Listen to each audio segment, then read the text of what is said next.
Hi, I'm Dr. Yuval Bibi. I'm a board-certified dermatologist, and I hate shampooing. For those of you who have not watched the channel before, this might be shocking, but shampooing is actually a made-up practice in a category of products. By and large, it was introduced by the skincare industry back in the late 1950s, early 1960s to open up another skincare niche, and it took off like gangbusters. Skincare manufacturers promoted shampoos as products that are designed to tackle things that are natural characteristics of hair, such as the oils covering the hair shafts, protecting them, and other skincare elements which are making up the skin barrier and giving hair shafts their strength, their ability not to tangle, and other great features of hair that are just naturally inherent to hair. So shampoos were designed to treat things that were natural to skin or were vilified in the promotional campaigns of shampooing, still are by the way, and you're encouraged to wash off oils, dead skin cells, bacteria, and other elements that are just part of the skin barrier that end up protecting your scalp and your hair. Now, interestingly enough, the scalp is a living tissue, so it keeps on producing elements of the skin barrier, it protects its own surface, but hair shafts growing out of the scalp and away from the scalp do become drier and more fragile as they grow farther away from the scalp. That's just the natural way of things.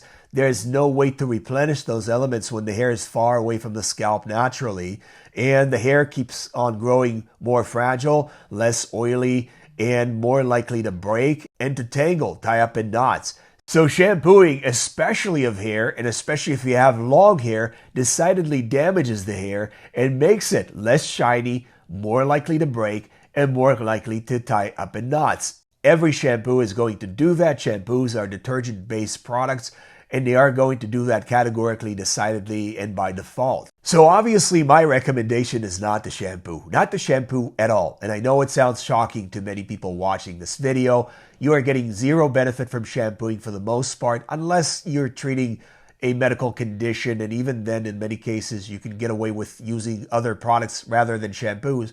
But just suppose for a moment that you have to shampoo. You're either too attached to shampooing, you don't want to give it up for whatever reason, you're thinking this is nonsense, the guy's wrong, I have to shampoo, my hair's dirty, whatever, I get it. Some people have to shampoo, they like the texture that the shampoo gives to their hair, some people must shampoo.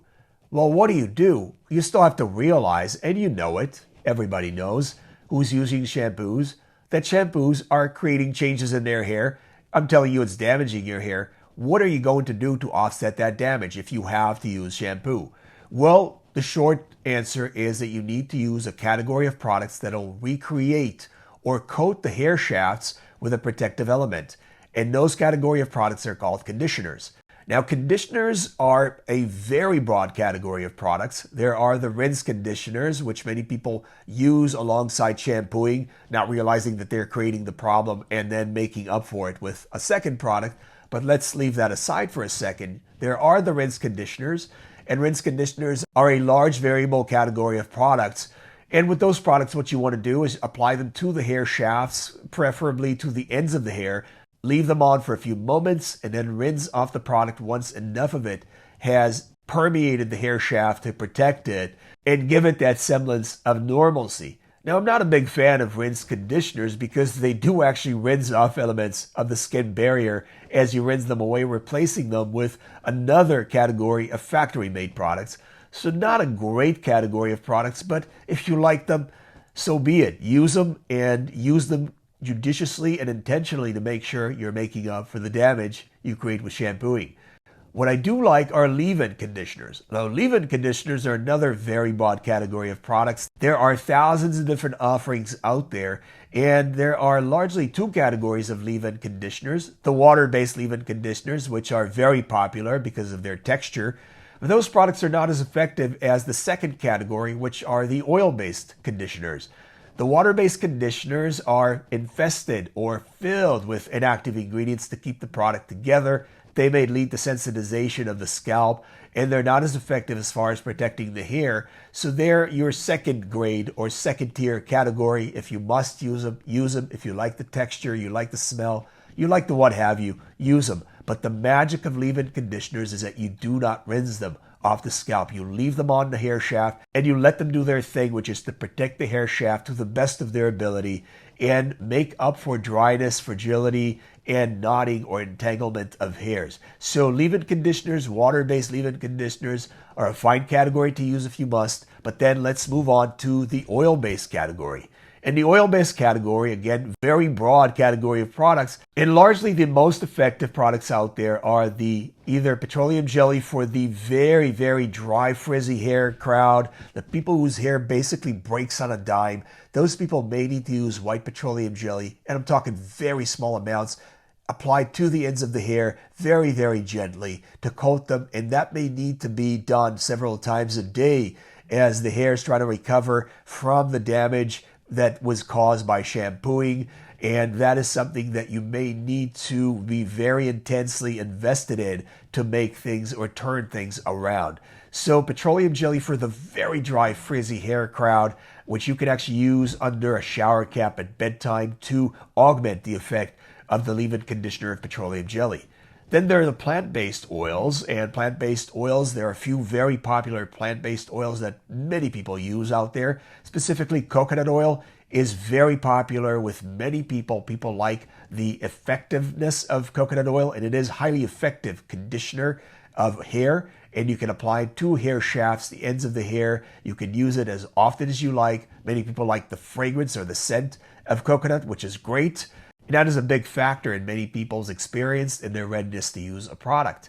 Then there is shea butter, which is a bit grainy in its raw form, so you need to melt it between your fingers before applying it to the ends of the hair or the scalp if you're using it in the scalp as a conditioner.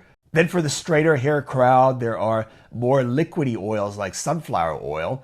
And then there's Butter Oasis Moisturizing Balm, our amazing all-purpose moisturizer made with 3 ingredients: shea butter, cocoa butter, and argan oil, which you can apply to your ends of the hair very easily in all kinds of hair. Just watch the amount so you make the difference. You don't get too much on your hair. Try it out as your leave-in conditioner and see for yourself.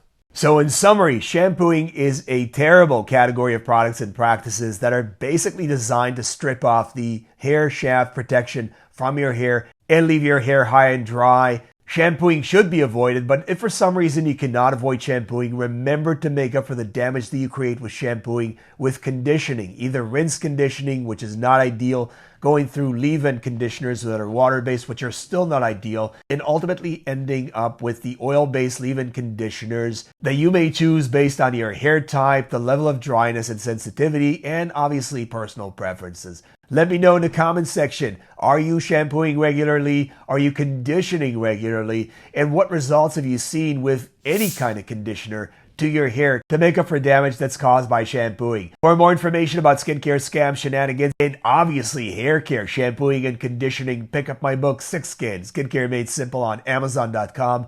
Now available in audio. Thanks for watching. God bless.